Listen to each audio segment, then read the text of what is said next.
እሙዬ ብርድ ከሚበላሽ ነይ እኔ ሞቅ አልጋ ላይ ላስተኛሻ። ደሞ ከድህነታችሁ በላይ ጥጋባችሁ ነው የሚገርመኝ። ሰውዬ በእናትህ ተወኝና ዝም ብለህ ሂድ። ዋው ስታሳዝኝ። በእናትሽ እንገላ አቅፌ ወደተኛ። ቆይ ክብር አልወደደልህም ነው? አንቺ ነሽ ክብር ያልወደደልሽ። ግዴታ ዋጋሽን ሰው እንዲያወጣልሽ ትፈልጊያለሽ። ተው እያልኩ ነው።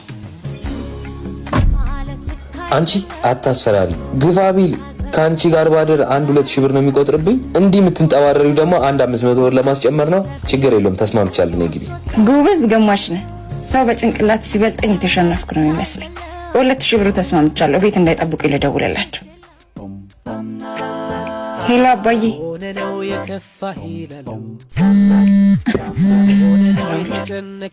ሄሎ አለቃ። ስማ አንተ ባለጌ፣ የትም ባነሳው ጭራሽ ልጅ እንደ ሴተኛ ዳሪ ታያታለህ። አሁኑኑ ቁልፉን ስጣት። ከዛ አንተ ነገ ዋጋ እንደምሰጥህ።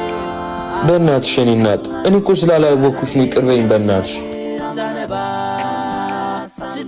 ማንም ሴት ደልቷት እዚያ አትወጣ። ቢያንስ አክብራት እሺ። ሚቀጣህን እሱ ይቅጣ።